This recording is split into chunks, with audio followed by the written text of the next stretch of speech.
باللہ من الشیطان الرجیم، بسم اللہ الرحمن الرحیم۔ میں ہوں آپ کا اردو ٹیچر وقاص اعظم اور آپ کو Noor school and college Google classroom میں خوش آمدید کہتا ہوں۔ اے حق نشینوں اٹھ بیٹھو، وہ وقت قریب آ پہنچا ہے جب تخت گرائے جائیں گے، جب تاج اچھالے جائیں گے۔ اب ٹوٹ گریں گی زنجیریں، اب زندانوں کی خیر نہیں، جو دریا جھوم کے اٹھے ہیں تنکوں سے نہ ٹالے جائیں گے۔ عزیز طلبہ، احمد فراد آزادی اظہار کے قائل تھے، اسی وجہ سے انہیں فوجی حکومتوں میں شدید تکالیف کا سامنا بھی کرنا پڑا، لیکن انہوں نے کبھی اپنے اصولوں پر سمجھوتا نہ کیا، یہاں تک کہ 2004 میں ملنے والا اعزاز ہلال امتیاز انہوں نے اس بنا پر واپس کر دیا کہ حکومت انسانی حقوق کی کھلم کھلا خلاف ورزی کر رہی ہے۔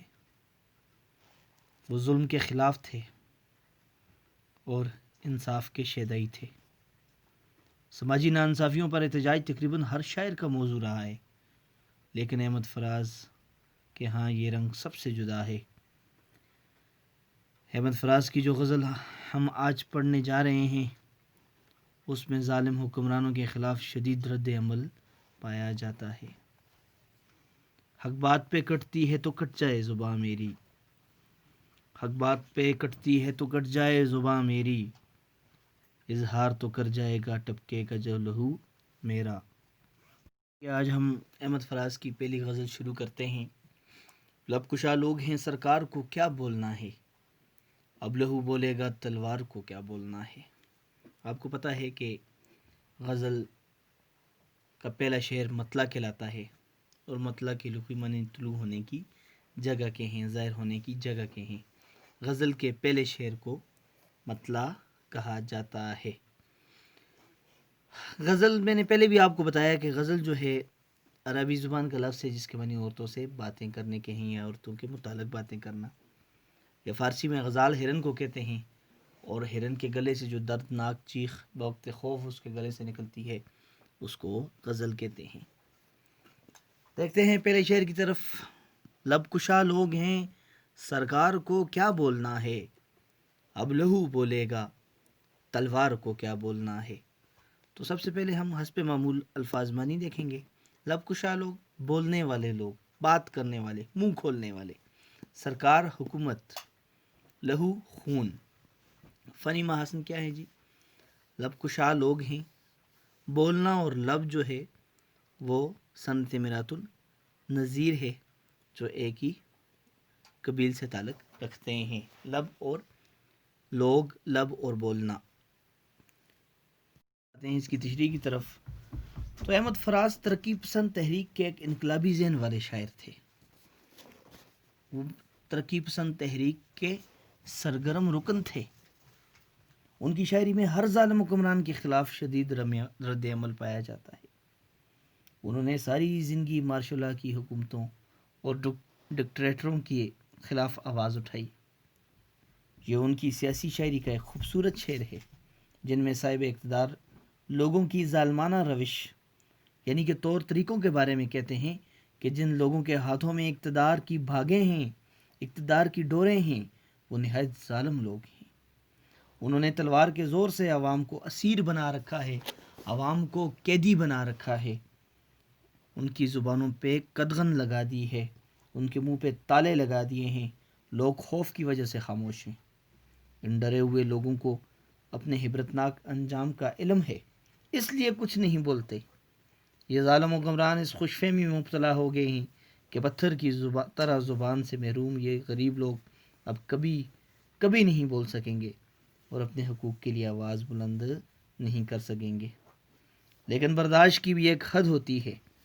ان ظالم و جابر حکمرانوں نے جب ظلم و بربریت کا استحصال کی حدوں کو پار کیا تو اس کے خلاف عوام نے اپنے ہونٹ کھول دیے، احتجاج شروع کیا، علم بغاوت بلند کیا، کاہے عمرا کے در و دیوار کو ہلانے کا عزم کیا، اپنے حقوق کو چھین لینے کے لیے سروں پر کفن باندھ دیا۔ اب نہ تو ظالم بچے گا اور نہ اس کا ظلم، عوام کی قربانیاں رنگ لائیں گی۔ اور اسی حوالے سے کسی دوسرے شاعر نے بڑی خوبصورت بات کی تھی کہ خون پھر خون ہے، گرتا ہے تو جم جاتا ہے، خون پھر خون ہے، گرتا ہے تو جم جاتا ہے، ظلم پھر ظلم ہے، بڑھتا ہے تو مٹ جاتا ہے۔ اور بکنے والوں میں جہاں ایک سے ایک آگے ہو، بکنے والوں میں جہاں ایک سے ایک آگے ہو، ایسے میلے میں خریدار کو کیا بولنا ہے۔ تو یہاں پہ ہم سب سے پہلے الفاظ بانی دیکھتے ہیں۔ یہاں پہ کوئی لفظ مشکل نہیں ہے۔ اس کے بعد ہم فنی محاسن کی طرف آتے ہیں۔ بکنا اور خریدنا یہ صنعت تضاد ہے، اور میلہ، خریدار اور بکنا یہ صنعت میرات النظیر بھی ہے، کیونکہ میلوں میں چیزیں خریدی بھی جاتی ہیں اور بیچی بھی جاتی ہیں، اور یہ ایک ہی قبیل سے تعلق رکھتے ہیں۔ آتے ہیں اس شعر کی تشریح کی طرف، تو شاعر اس شعر میں ضمیر فروشوں اور وطن کا سودا کرنے والوں کی طرف اشارہ کرتے ہیں کہ جب ملک میں اتنی بڑی تعداد میں اپنا ضمیر بیچنے والے موجود ہوں تو پھر ان کو کم سے کم داموں پر خریدنے والے تو بے چون چراغ خریدنے کے لیے تیار ہوتے ہیں۔ بدقسمتی سی شروع ہی سے ہمارے ملک پر جن خوانین، نوابوں، چودھریوں، وڈیروں، سرداروں کی حکومت رہی ہے، وہ اپنی طاقت اور دولت کے بل بوتے پر سینکڑوں نہیں ہزاروں لوگوں کو خرید لیتے ہیں۔ یہی وجہ ہے کہ بار بار انتخابات منعقد ہوتے ہیں مگر حقیقی تبدیلی نہیں آتی، صرف چہرے بدلتے ہیں، نظام نہیں بدلتا۔ اور امیر شیر غریبوں کو لوٹ لیتا ہے، کبھی بہیلۂ مذہب، کبھی بنام وطن۔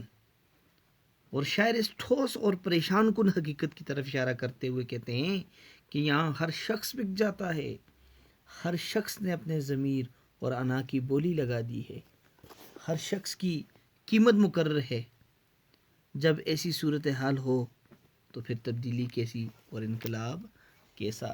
یعنی کہ ہر شخص گناہ گار ہے، ہر شخص مجرم ہے۔ ساغر صدیقی نے کہا تھا کہ رہبروں کے ضمیر مجرم ہیں، ہر مسافر یہاں لٹیرا ہے، معبدوں کے چراغ گل کر دو، قلب انسان میں اندھیرا ہے۔ اور یہی بات فراز کر رہے ہیں کہ آج انسان کے دل میں اندھیرا ہے اور وہ بکنے کے لیے ہر وقت تیار رہتا ہے، اور کسی نہ کسی انسان کی کوئی نہ کوئی قیمت ضرور ہے۔ لوگ اپنے اصولوں کا سودا کر لیتے ہیں، اپنی خودداری کا، اپنی غیرت کا، اپنی اہمیت کا سودا کر کے خود کو بیچ لیتے ہیں۔ تو اس طرح جس معاشرے میں اتنے بے غیرت لوگ پائے جاتے ہوں وہاں پہ ایک خوبصورت اور ترقی یافتہ معاشرہ قائم نہیں ہو سکتا۔ اسی بات کو شاعر نے اس شعر میں تصویروں کی شکل میں ہمارے سامنے عیاں کیا ہے۔ شاعر کہ یہ لوگ کیا ہیں جو دو چار خواہشوں کے لیے، یہ لوگ کیا ہیں جو دو چار خواہشوں کے لیے تمام عمر کا پندار بیچ دیتے ہیں، تمام عمر کا پندار بیچ دیتے ہیں۔ طرف آتے ہیں، لو چلے آئے عدالت میں گواہی دینے، لو چلے آئے عدالت میں گواہی دینے، مجھ کو معلوم ہے کس یار نے کیا بولنا ہے۔ تو سب سے پہلے ہم الفاظ معنی کی طرف آتے ہیں۔ تو کچہری جو ہے وہ عدالت جو ہے اس کا مطلب ہے کچہری۔ عدالت کس کو کہتے ہیں؟ کچہری۔ یار کہتے ہیں دوست کو۔ فنی محاسن کی طرف آتے ہیں۔ گواہی اور عدالت صنعت میرات النظیر ہے، اور اس کے علاوہ اس میں کوئی فنی محاسن نہیں ہے۔ اب آتے ہیں تشریح کی طرف۔ اپنی سوچ اور نظریات پر ثابت قدم رہنا اور ہر قسم کے دباؤ کو برداشت کرنا دلیروں اور بہادروں کا کام ہوتا ہے۔ ان کے سر کٹ تو جاتے ہیں مگر جھکتے نہیں ہیں، جبکہ بزدل لوگ آزمائش کے وقت اپنے نظریات سے دستبردار ہو جاتے ہیں، وہ ٹوٹ جاتے ہیں، وہ بکھر جاتے ہیں اور اپنے نظریاتی دوستوں کا ساتھ چھوڑ دیتے ہیں۔ نہ صرف ساتھ چھوڑ دیتے ہیں بلکہ سلطانی گواہ بن کر مخالفین کی صفوں میں بھی شامل ہو جاتے ہیں۔ اس شعر میں شاعر نے اس طرح کے بے وفا دوستوں پر طنز کیا ہے کہ جب مجھ پر وطن دشمنی اور غداری کے الزامات لگائے گئے، مجھے باغی اور سرکش قرار دیا گیا اور مجھ پر مقدمہ بنایا گیا تو مقدمے کا فیصلہ کرنے کے لیے مجھے گرفتار کر کے عدالت میں پیش کیا گیا۔ جج نے گواہی دینے کے لیے میرے دوستوں کو بلایا، لیکن مجھے پہلے سے معلوم تھا کہ میرے سارے دوست اور قریبی ساتھی بک چکے ہیں۔ انہوں نے اپنی خودداری، اپنی انا، اپنی غیرت بیچ دی ہے۔ میرے حق میں سچی گواہی دینے کے بجائے یہ میرے خلاف جھوٹی گواہی دیں گے۔ مجھے یہ علم ہے کہ کس نے کس طرح بولنا ہے۔ اور نذیر اکبر آبادی نے کہا تھا کہ نذیر شیر شناساں میں برسر ممبر، نذیر شیر شناساں میں برسر ممبر، کوئی نہیں تھا تیرے حق میں بولنے والا، کوئی نہیں تھا تیرے حق میں بولنے والا۔ اور شاعر کہتے ہیں کہ میں ان بے وفا دوستوں کے دلوں میں کانٹے کی طرح کھٹکتا ہوں۔ وہ چاہتے ہیں کہ میرے خلاف کوئی دے کر مجھے راستے سے ہٹا لیں تاکہ ان کی قد و قامت میں اضافہ ہو، جبکہ دوسری طرف میں مر مٹنے کو تیار ہوں، لیکن اپنی نظریات سے دستبردار نہیں ہو سکتا۔ اور کچھ دیر رہے گوش پر آواز ہوا، پھر چراغ سر دیوار کو کیا بولنا ہے۔ سب سے پہلے الفاظ بھی دیکھتے ہیں۔ گوش بر آواز، آواز پر کان لگانا، چراغ سر دیوار، دیوار کے اوپر چراغ، دیوار کے اوپر چراغ۔ فنی ماسن دیکھتے ہیں۔ فنی ماسن کے اعتبار سے اس میں استعارہ پایا جاتا ہے، ہوا اور چراغ۔ ہوا جو ہے ان کو ظالم حکمرانوں سے تشبیہ دی گئی ہے، اور چراغ کو شاعر اپنے لیے استعارتاً خود کو چراغ کہا ہے۔ اب آتے ہیں تشریح کی طرف۔ تو اس شعر میں شاعر اپنے غریب عوام سے مخاطب ہے کہ اے لوگو، میں ہوا کے دوش پہ جو پیغام دینا چاہتا ہوں اس کو غور سے سن لو، اس کے بعد مجھے چپ ہونا ہے۔ احمد فراز ان ترقی پسند شعراء کی ایک شاں کا ایک تابندہ ستارہ ہے جس میں فیض، حبیب جالب، علی سردار جعفری اور اسرار الحق مجاز جیسے ذوف شان نام شامل ہیں۔ انہوں نے ہمیشہ اپنے جذبہ انسان دوستی کی حرمت کو ملوز رکھتے ہوئے سوسائٹی کے مظلوم، معاشرے کے مظلوم، کٹے ہوئے، پٹے ہوئے، مجبور اور بے بس انسانوں کے حقوق کی حمایت میں آواز بلند کی۔ ان کو اپنی شاعری کے ذریعے سیاسی بیداری، انقلابی سوچ اور اپنے حقوق کی پہچان دلا دی۔ اس شعر میں بھی کہتے ہیں کہ اے لوگوں، میں جو پیغام دینا چاہتا ہوں اس پر غور کرو۔ ان ظالم حکمرانوں نے تمہاری بنیادی حقوق چھین لیے ہیں۔ ان کے خلاف اٹھو، لڑو، فتح آخر تمہاری ہی ہوگی۔ تم حق پر ہو، اور حق پرست لوگ اپنی جدوجہد عمل پیام سے کام لے کر اپنی قوم کی تقدیر بدل سکتے ہیں۔ بس یہی میرا پیغام ہے۔ میری اپنی مثال تو اب چراغ سحری کی مانند ہے جو کسی بھی وقت بجھ سکتا ہے، لیکن چاہتا ہوں کہ میرے مرنے کے بعد بھی میری انقلابی سوچ زندہ رہے۔ اور کسی شاعر نے اس بات کو بڑی خوبصورت انداز میں لکھا ہے کہ میں مر مٹا تو وہ سمجھا یہ انتہا تھی میری، اسے خبر ہی نہ تھی کہ خاک کی میاں تھی میری۔ میں چپ ہوا تو وہ سمجھا کہ بات ختم ہوئی، پھر اس کے بعد تو آواز جا بجا تھی میری۔ بے شک انسان اور اس کی زندگی ناپائیدار چیزیں ہیں۔ موت کے ساتھ انسان فنا ہو جاتا ہے، لیکن اس کی سوچ اور نظریات آگے بڑھتے ہیں اور قوم کی رہنمائی کا کام کرتے ہیں۔ تو یہی بات کر رہا ہے کہ میں بجھ تو جاؤں گا لیکن صبح کر جاؤں گا۔ قاسمی صاحب نے کہا تھا کہ زندگی شمع کی مانند جلاتا ہوں ندیم، بجھ تو جاؤں گا مگر صبح کر جاؤں گا۔ اور مجھ سے کیا پوچھتے ہو آخری خواہش میری، ایک گناہگار سرے دار کو کیا بولنا ہے۔ اس شعر میں سب سے پہلے ہم الفاظ معنی دیکھتے ہیں۔ خواہش حسرت، ارمان، تمنا کو کہتے ہیں۔ دار کہتے ہیں پھانسی کے مقام کو، گناہگار کہتے ہیں جس نے گناہ کیا ہو۔ فنی ماسن کے اعتبار سے دیکھیں تو سردار جو ہے وہ اس میں مرکب اضافی ہے، پوچھنا اور بولنا سند مرات النظیر ہے جو ہے کہ قبیل سے تعلق رکھتے ہیں۔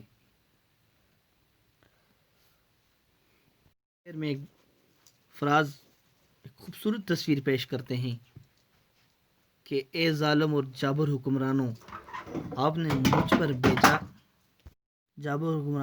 مجھ پر بیجا الزامات لگائے، مجھے غیر محب وطن اور غدار قرار دیا، مجھ پر مقدمات چلائے اور مجھے پھانسی کی سزا سنا دی. اب اس موقع پر مجھ سے میری آخری خواہش پوچھتے ہو, میری آخری تمنا پوچھتے ہو, جبکہ آپ لوگوں کو معلوم ہے کہ میں بے گناہ ہوں, وطن دوستی اور وطن پروری کے جذبے سے سرشار ہوں, وطن سے عشق کرنے والا ہوں, وطن سے والہانہ محبت میرے رگوں میں بسی ہوئی ہے. میری آخری خواہش کیا ہو سکتی ہے؟ میں تو بس صرف اپنے غریب عوام کو خوشحال دیکھنے کا خواہاں ہوں. ان کو انصاف, آزادی اور جمہوریت دلانا چاہتا ہوں, لیکن سرے دار اس خواہش کا اظہار کروں گا نہیں, کیونکہ مجھے معلوم ہے کہ یہ خواہش پوری نہیں ہوگی. دوسری بات یہ کہ اگر میں کسی خواہش کا اظہار کروں گا تو حکمران اس خواہش کے اظہار کو سمجھوتے کا تاثر دے کر میری قربانی کی قدر و قیمت کو کم کریں گے. میں ہر قسم کی مشکلات برداشت تو کر سکتا ہوں, لیکن ان ظالم حکمرانوں کے سامنے جھکنے اور اپنے نظریات پر سمجھوتا کرنے کے لیے کبھی بھی تیار نہیں ہوں گا. میرا ضمیر اس کی اجازت نہیں دے گا. اور شاعر نے کہا ہے کہ میرے ضمیر نے قابیل کو نہیں بخشا, میرے ضمیر نے قابیل کو نہیں بخشا. میں کیسے صلح کروں قتل کرنے والوں سے, میں کیسے صلح کروں قتل کرنے والوں سے. خلقت شعر چپ تھی, خلقت شعر تھی چپ شاہ کے فرمان کے بعد. اب کسی واقف اسرار کو کیا بولنا ہے. سب سے پہلے الفاظ معنی دیکھتے ہیں. خلقت کہتے ہیں لوگوں کو, واقف اسرار راز کو جاننے والے. اب آتے ہیں فنی محسن کی طرف. خلقت شعر جو ہے وہ مرکب اضافی ہے, واقف اسرار بھی مرکب اضافی ہے. تشریح کی طرف آتے ہیں. ہمارے ملک کا یہ بہت بڑا المیہ رہا ہے کہ یہاں کے عوام آزادی حاصل کرنے کے 70 سال بعد بھی حقیقی آزادی کے ثمرات سے مستفید نہ ہو سکے. یہاں جمہوریت اور اظہار رائے کی آزادی پنپ نہ سکی, بڑھ نہ سکی. چند سالوں کے وقفے کے بعد کوئی نہ کوئی تالے آزما آ جاتا ہے اور ملک اور ریاست کو بچانے کی آواز لگا کر جمہوریت کو پٹڑی سے اتار دیتا ہے. چونکہ یہ ڈکٹیٹر اور آمر عوام میں سے منتخب ہو کر نہیں آتے, اس لیے عوام کو دبانے, ان کی زبانوں پر مور لگانے اور ان کی آزادیاں سلب کرنے میں کوئی ہچکچاہٹ محسوس نہیں کرتے. آئین اور قانون میں اپنی مرضی کے مطابق تبدیلیاں کرتے ہیں اور کسی کو ان غیر آئینی, غیر قانونی, غیر اخلاقی اقدامات کے خلاف صدائے احتجاج بلند کرنے کی اجازت نہیں دیتے. بعض ضمیر فروشوں کو خرید کر خاموش کرا لیتے ہیں اور بعض مزاحمت کرنے والوں کو پابند سلاسل کیا جاتا ہے. اپنے احکامات کی تعمیل میں بننے والی ہر رکاوٹ کو ہٹا کر ختم کر دیتے ہیں, اور پھر وہ وقت بھی آ جاتا ہے جب باقی ماندہ لوگ سرے تسلیم خم کر لیتے ہیں. امن کی فاختہ اڑتی ہے نشاں پر, لیکن نسل انسان کو صلیبوں پہ چڑھا رکھا ہے. یعنی کہ ان حالات میں اگر کوئی اندر کی کہانی یا ان کے اصل مقاصد جاننے والا سامنے آ جائے, آواز بلند کرنا چاہے, تو ایسا نہیں کر پائے گا, کیونکہ جہاں عوام کو اس طرح دبایا گیا ہو, جہاں زبان بندی کا دستور ہو, جہاں سوچ مفلوج ہو, وہاں اس کا ساتھ کون دے گا. اور شاعر نے کہا ہے کہ سوچ مفلوج ہے حالات کے زندانوں میں, عقل پر تلخ حوادث کے گراں تالے ہیں, عقل پر تلخ حوادث کے گراں تالے ہیں. اور وہی جانے پس پردہ جو تماشا گر ہے, وہی جانے پس پردہ جو تماشا گر ہے, کب کہاں کون سے کردار نے کیا بولنا ہے. تماشا گر کہتے ہیں تماشا دکھانے والے کو, پس پردہ پردے کے پیچھے. اور الفاظ معنی تو یہ ہو گئے, اور ہم فنی محسن دیکھتے ہیں. پس پردہ جو ہے وہ مرکب اضافی ہے. اب آتے ہیں تشریح کی طرف. اس شعر میں شاعر اپنے ملک کے نام نہاد جمہوری حکمرانوں پر طنز کرتے ہیں کہ یہ وہ لوگ ہیں جنہیں عوام کی طاقت پر یقین نہیں. دنیا بھر میں حکمرانوں کے انتخاب کے لیے الیکشن ہوتے ہیں. حکمران عوام کے ووٹوں سے منتخب ہو کر آتے ہیں اور عوام کی مرضی سے حکومتیں بنتی ہیں اور تبدیل ہوتی ہیں. لیکن ہمارے ہاں جاگیرداروں اور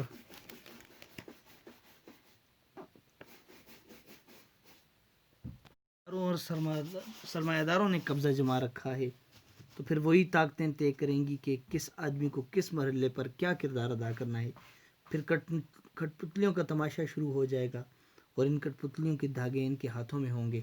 پھر پالیسیاں بھی ان کی مرضی کی بنے گی, قوانین میں ترمیم بھی ان کے فائدے کے لیے کیے جائیں گے.